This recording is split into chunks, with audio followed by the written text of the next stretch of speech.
Mark సువార్త 16వ అధ్యాయము 16వ వచనం. నమ్మి బాప్తిసం పొందినవాడు రక్షింపబడును.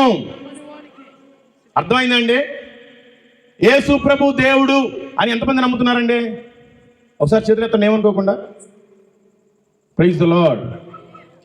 నేను ఇంకా బాప్తిసం తీసుకోలేదు అన్నోడు ఒకసారి చేతులెత్తండి, సిగ్గుపడకుండా ఎత్తండి, దేవుడు చూస్తున్నాడు. కావాలని మీరు ఎత్తకలేదు, దేవుడు చూస్తున్నాడు, మీ ఇష్టం. మీరు ఎత్తినా ఎత్తకపోయినా మీకోసం ఒక వాక్యం రాయబడి ఉంది. బాప్తిసం పొందినవాడు రక్షింపబడును. మీరు ఓన్లీ యేసు ప్రభు దేవుడు అని నమ్మితే మీరు రక్షణలోనికి రాలేదు. మీరు బాప్తిసం పొందితేనే రక్షణ పొందుకున్నట్లు వాక్యం క్లియర్గా చెప్తుంది. నమ్మి బాప్తిసం పొందినవాడు మాత్రమే రక్షింపబడును, నమ్మని వానికి శిక్ష విధింపబడును. దయచేసి ఎవరైతే యేసు ప్రభు దేవుడు అని నమ్ముకున్నారో వాళ్ళంతా త్వరలో అవసరమైతే రేపు ఆదివారమే బాప్తిసం పొందండి. లేదంటే ఇంకా స్టిల్ నువ్వు వ్యభిచారివే, లేదంటే ఇంకా నువ్వు దొంగవే, లేదంటే ఇంకా నువ్వు త్రాగుబోతువే, లేదంటే ఇంకా నువ్వు పాపివే. ఎవరైతే యేసు ప్రభు దేవుడని నమ్ముతారో వాళ్ళు తప్పనిసరిగా బాప్తిసం పొందండి. అప్పుడే మీరు దేవుడి కుమారుడు, అప్పుడే మీరు దేవుని కుమార్తె.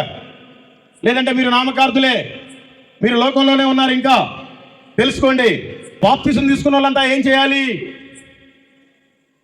ఆయన బల్లలో చేయి వేయాలి. నేను బల్ల తీసుకుంటున్నాను అన్న వాళ్ళంతా ఒకసారి చేతులు ఎత్తండి. Praise the Lord. మీరు క్రమం తప్పకుండా మీ సంఘాలలో వారం వారం ఇస్తున్నారా, మీ సంఘాలలో నెలకొకసారి ఇస్తున్నారా, ఎట్లయినా పర్వాలేదు, కానీ మీరు మాత్రం బల్లలో చేయి అయితే కంపల్సరీగా వెయ్యండి. ఒకవేళ మీరు బల్లా తీసుకొని ఆయన బల్లలో చేయి వేయకపోతే మీరు ఇంకా దొంగలే, మీరు ఇంకా వ్యభిచారులే, మీరు ఇంకా పాపులే. ఎవరు ఏమనుకున్నా నేను భయపడినండి, ఇలాగే మాట్లాడుకుంటాను.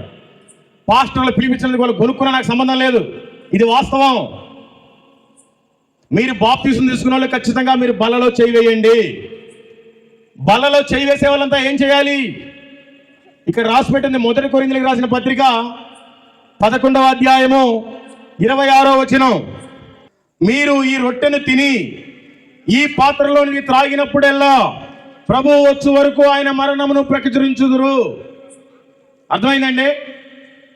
ఎవరైతే యేసు ప్రభు దేవుడని నమ్ముకుంటారో వాళ్ళు తప్పనిసరిగా బాప్తిసం తీసుకోవాలి. ఎవరైతే బాప్తిసం పొందుతారో తప్పనిసరిగా బలలో చేయి వేయాలి. ఎవరైతే బలలో చేయి వేసి ఆయన రక్తాన్ని, ఆయన శరీరాన్ని తింటున్నారో, తాగుతున్నారో ఆయన మరణాన్ని ప్రకటించాలి.